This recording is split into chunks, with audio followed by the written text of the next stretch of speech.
Hello friends, welcome back to யஸ்டர் விலாஸ். கலைஸ் கிச்சனில் இன்றைக்கி என்ன ஸ்பெஷல்னு பார்க்கலாம். இன்றைக்கி ராகி களி இன்னுமா கையில் செஞ்சிட்ருக்கீங்க. ஒரு ஈஸியான டிப்ஸ். இன்றைக்கி எப்படி களி ஈஸியாக செய்கிறது அப்படின்னு பார்க்கலாம். ரொம்ப சாஃப்டாக இருக்கும், ரொம்ப நேரத்துக்கு மேலே கட்டி ஆகாமலும் இருக்கும். 1 கப்பு மாவுக்கு 2.5 கப்பு அளவு தண்ணி வச்சுக்கலாம், இல்லை அப்படின்னா 3 கப்பு கூட சேர்த்து வச்சுக்கலாம். நான் இங்கே ராகி மாவு அதோட கோதுமை மாவு ரெண்டுமே ஈக்குவல் அமௌண்ட் எடுத்துகிட்டு 1 கப்புக்கு 2.5 கப் அளவு தண்ணி சேர்த்துட்டு அதோட சால்ட்டு சேர்த்துக்கிறேன். சால்ட்டு சேர்த்தா தான் கொஞ்சம் டேஸ்ட்டாக இருக்கும். கட்டி இல்லாமல் நல்லா ஸ்மூத் பேஸ்ட்டாக கிண்டி விட்டுட்டு நம்ம விசில் வச்சு எடுத்துக்கலாம். ஒரு 8 to 9 விசில் வச்சா போதும்.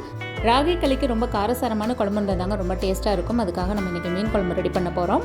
கடாயில் ஒரு 50 ml ஆயில் சேர்த்துட்டு ஒரு 10 போல் வெந்தயம், கடுகு, 2 வரமிளகா, 2 பச்சை மிளகா, சின்ன வெங்காயம் நிறையவே சேர்த்துக்கோங்க. நான் இங்கே ஒரு 20 போல் சேர்த்துருக்கேன்.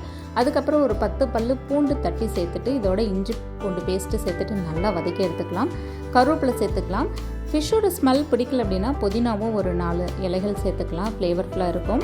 2 தக்காளி பொடியாக நறுக்கிட்டு இதோட சேர்த்துட்டு புளிக்கரைசல் ஒரு சின்ன நெல்லிக்காய் சைஸு புளிக்கரைசல் எடுத்து வச்சுருக்கேன். இதோட மஞ்சத்தூள், கொத்தமல்லி தூள் 2 டேபிள் ஸ்பூன். கொத்தமல்லி தூள் தான் நமக்கு குழம்பு திக்னஸ், ஸோ எந்த அளவுக்கு தேவையோ அந்த அளவுக்கு அதிகமாக போட்டுக்கோங்க. அதுக்கப்புறம் குழம்பு மிளகாய் தூள் இதோட சேர்த்துட்டு, இல்லை அப்படின்னா சாம்பார் பொடி சேர்த்துக்கலாம். கரைச்சி வச்சுருக்கிற தண்ணியை இதோட சேர்த்துக்கலாம்.